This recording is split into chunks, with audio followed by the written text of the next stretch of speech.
नमस्कार श्रोते हो. आज आपण ऐकणार आहोत भगवद्गीतेच्या दुसऱ्या अध्यायातला 3रा आणि 4था श्लोक आणि त्याचा मराठीमध्ये अर्थ.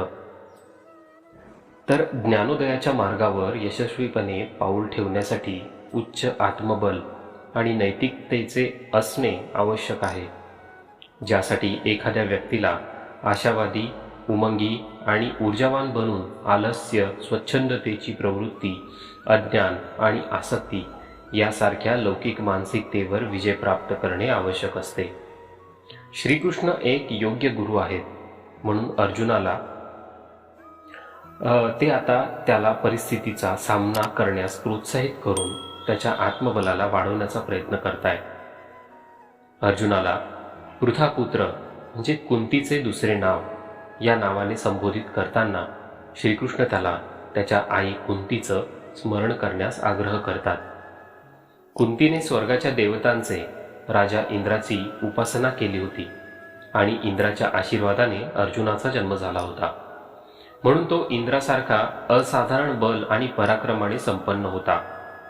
श्रीकृष्ण त्याला या सर्वाचे स्मरण करून प्रोत्साहित करत आहे की त्याने अशी दुर्बलता स्वीकारू नये जी त्याच्या यशस्वी पूर्वजांशी सुसंगत नाही. श्रीकृष्ण अर्जुनाला परंतप अर्थात शत्रूचा विजेता या संबोधनाद्वारे त्याला क्षत्रिय धर्म किंवा महायोद्ध्याच्या कर्तव्याची पूर्तता करण्याची इच्छा सोडून आपल्या भीतर उत्पन्न झालेल्या शत्रूचा दमन करण्याची प्रेरणा देतात. श्रीकृष्ण हे स्पष्ट करतात की अर्जुन ज्या प्रकारचा मनोभाव व्यक्त करत आहे तो न नैतिक आहे आणि न ही वास्तविक संवेदना आहे, अपितु हा विलाप आणि मोह आहे. दुर्बलता किंवा दुर्बल मानसिकता ही त्याचं मूळ कारण आहे. जर अर्जुनाचं आचरण वास्तविक ज्ञान आणि करुणेवर आधारित असलं तर त्याला न कोणत्याही प्रकारची व्यथा, न कोणत्याही प्रकारची अनुभूती होणं आवश्यक होतं. या श्लोकातून मिळणारे महत्त्वाचे धडे आहेत की जर एखादा महान व्यक्ती असेल तर त्याने कधीही अशी दुर्बलता स्वीकारू नये. ज्ञान आणि करुणा हीच खरी संवेदना आहे. विलाप आणि मोह ही दुर्बल मानसिकतेची लक्षणं आहे. तर पुढे आपण पाहू श्लोक 4था आणि त्याचा मराठी सारांश. श्रीकृष्णाच्या युद्ध करण्याच्या आव्हानाप्रती प्रतिसादात अर्जुन आपल्या व्यग्रतेचे प्रदर्शन करत म्हणतो की भीष्म आणि द्रोण माझ्यासाठी आदरणीय आणि आराध्य आहेत. भीष्म ब्रह्मचर्याचे मूर्तिमान रूप होते आणि आपल्या वडिलांना दिलेल्या वचनाचे पालन करण्यासाठी ते आयुष्यभर ब्रह्मचारी राहिले.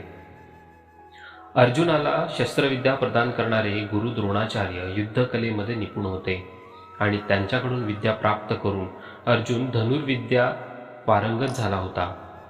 दुसऱ्या बाजूने कृपाचार्य हे देखील एक महापुरुष होते ज्यांप्रती अर्जुन नेहमीच श्रद्धाभाव ठेवत होता. अशा उच्च आचरण असलेल्या वर्तन संवेदनशील अर्जुनाला आता घृणास्पद कार्य दिसू लागले होते.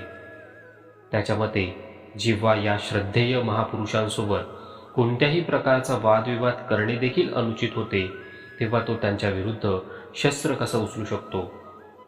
अर्जुन म्हणाला, हे कृष्णा, कृपया माझ्या वीरतेवर संशय घेऊ नका. मी युद्ध करण्यास तयार आहे, परंतु नैतिक जबाबदारी पार पाडण्याच्या दृष्टिकोनातून मला माझं कर्तव्य आणि आचार्यगणांचा आदर करणे आणि धृतराष्ट्राच्या पुत्रांवर दया दाखवणे आहे. तर या श्लोकातून मिळणारे महत्त्वाचे धडे आहेत, जसं की नैतिकता ही नेहमीच महत्त्वाची असते. आपल्या कर्तव्याची जाणीव असणे नेहमीच आवश्यक असते. आपल्या गुरूंचा आदर करणे नेहमीच आवश्यक आहे आणि दुसऱ्यांवर दया दाखवणे हे सुद्धा तेवढंच आवश्यक आहे. तर यापुढे बघू आपण आपला 5वा श्लोक आणि त्याचा मराठी अर्थ. तर अर्जुनाला त्याच्या जीवन निर्वाहासाठी, साम्राज्य प्राप्त करण्यासाठी युद्ध करणे आवश्यक आहे हे म्हणणे तर्कसंगत होईल, परंतु अर्जुन येथे त्या तर्काचं खंडन करतो. तो म्हणतो की जो असा जघन्य अपराध करण्यापेक्षा भीक मागून जीवन निर्वाह करण्यास प्राधान्य देईल पुढे तो हा युक्तिवाद व्यक्त करतो की जर तो युद्ध लढण्याच्या जघन्य अपराधातील सामील होऊन आपल्या आदरणीय वयोवृद्ध आणि बंधू बांधवांचा वध करेल तर त्याची आत्मा त्याला त्याच्या या कृत्याच्या फळस्वरूपात प्राप्त होणाऱ्या सुख समृद्धी आणि सत्तेचं सुख भोगण्यास परवानगी देणार नाही. तर शेक्सपियरच्या मॅकबेथ नाटकात अशा एका उदाहरणाचा उल्लेख आहे. अपराध बोधग्रस्त मनुष्य चांगल्या झोपेचं सुख प्राप्त करू शकत नाही. छळ, कपट इत्यादी वाईट कर्मांपासून प्राप्त झालेल्या संपत्ती आणि सत्तेपासून सुख आणि चैन हरवून जाते. मॅकबेथ स्कॉटलंडचा एक सन्मानित व्यक्ती होता.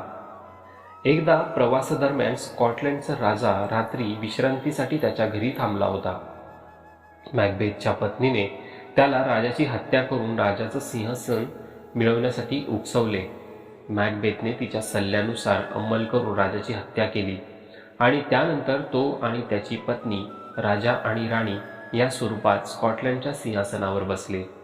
1 वर्षानंतर मॅकबेथ आपल्या महालात त्याला रात्री 1 वर्षानंतर मॅकबेथ आपल्या महालात त्याच्या रात्री जागून व्यतीत करू लागला. लेखक लिहितो, मॅकबेथने षड्यंत्र रचून झोपलेल्या राजाला मारले होते म्हणून मॅकबेथ रात्री कधीही झोपू शकला नाही. राणी वारंवार आपले हात स्वच्छ करत होती जेणेकरून तिच्या रक्तरंजित हातांवर लागलेले रक्ताचे डाग धुळून जातील.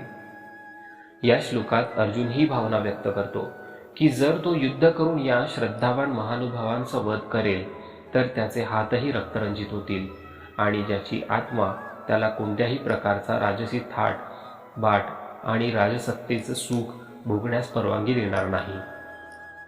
तर श्लोकात अर्जुन युद्ध करण्यास नकार देण्याचे स्पष्ट कारण सांगतो. तो म्हणतो की तो युद्ध करून आपल्या आदरणीय वयोवृद्ध आणि बंधू बांधवांचा वध करू शकत नाही. तो असा विश्वास ठेवतो की असे करणं हा एक जघन्य अपराध होईल आणि जो त्याच्या आत्म्याला खरोखर कधीही शांती देणार नाही. तो असा विश्वास ठेवतो की युद्ध केल्याने त्याला मिळणारी कोणतीही संपत्ती, सत्ता त्याला आनंद देणार नाही. तर या श्लोकात आपल्याला असा बोध मिळतो की अर्जुनाचा युक्तिवाद हा एक महत्त्वाचा संदेश देतो. तो आपल्याला सांगतो की कोणत्याही परिस्थितीत चुकीचे करणे योग्य नाही. चुकीचे कृत्य केल्याने आपल्याला केवळ भौतिक नुकसानच होणार नाही तर त्याचा आपल्याला मानसिक आणि आध्यात्मिक जीवनावरही नकारात्मक परिणाम होतो. तर या अध्यायांपर्यंत इतकंच.